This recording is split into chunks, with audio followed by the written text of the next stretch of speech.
Questions. That's it. Beautiful. With John Hastings. We'll never know. Oh, hello, everyone. Welcome to the first episode of Questions with John Hastings. I am, of course, Questions. Kidding, of course. I am John Hastings. And today, someone's asked me a question. I'm going to answer it. That'll be the episode. It'll take as long as it takes. We're going to release a new episode every day until we run out of episodes. At this point, I don't know how many we've recorded, but keep listening to find out how many are left. What a weird tease.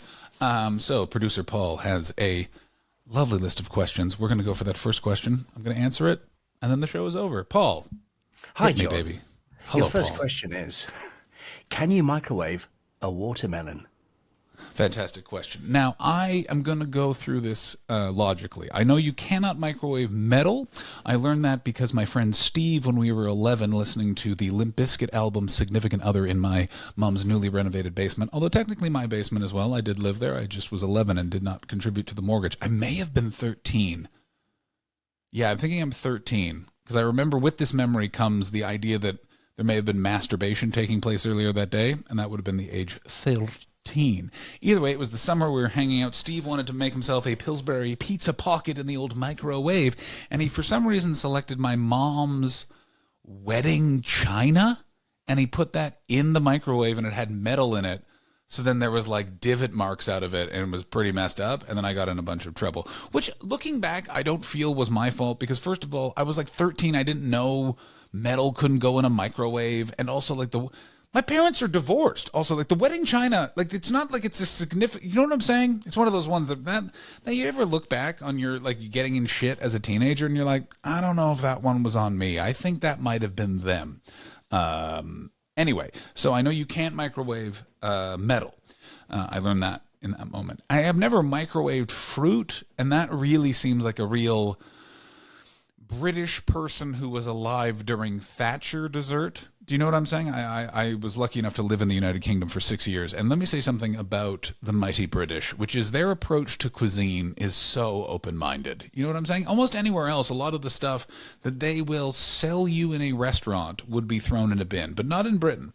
And that's what brings me to the idea of microwaving fruit. I feel like could be something that I could encounter in a breakfast not cafe. I choose those words carefully.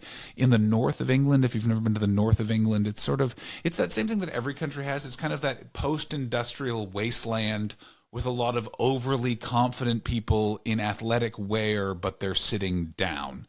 And big chip on their shoulder. And they really get up to some nonsense in the kitchen. So I could see them microwaving a watermelon. Now, the actual question was, I believe, Paul, was it, should you microwave a melon or can you?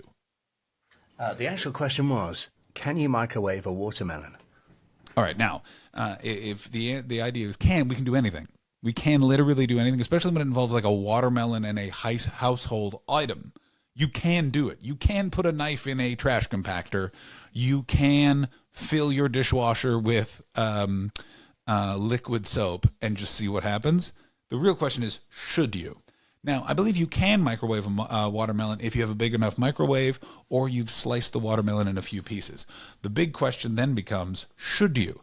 I don't think you should, because the watermelon's key selling point is that cold, refreshing bite that you take. You know, you're at a barbecue, possibly some sort of family reunion. One of your uncles has made sort of an off-color remark, and you realize he may have just made something that was kind of oh, look at the hindquarters of that lady. And you're like, you're talking about your brother's wife. And you end up being like, this has all gotten a little awkward. I need a palate cleanse, slice of watermelon, boom. If that was hot and freshly from a microwave, ergo all of the watermelon had been evaporated by the radioactivity. Is it radioactivity? I don't know if are microwaves radioactive. This shows I was raised in the 90s. There was a lot of concerns we had back then that turned out to be not that much of a problem. And one of them is we genuinely thought that a microwave was close to a nuclear bomb. I'm going to say this. The fact that we've embraced that people have anxiety has really improved society in a way you can't really measure, because it just, those sort of comments make sense. Before, when we operated without anxiety, someone would say something like that and you just have to live the rest of your life wondering what the fuck is going on. So the short answer to this question is, can you microwave a watermelon? Yes, or coda. You should not, though. Ladies and gentlemen, this has been Questions with John Hastings. If you have a question you'd like to send me, you can email me at johnhastings@gmail.com. That is JOHNHASTINGS podcast@gmail.com. Any question, it will be answered theoretically. Thank you. And now, a jingle.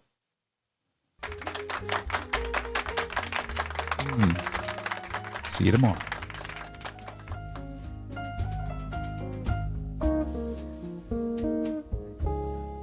Question with John Hastings is produced by Paul Daniels for Dark Horse Digital. John Hastings smoked a bunch of weed before this episode.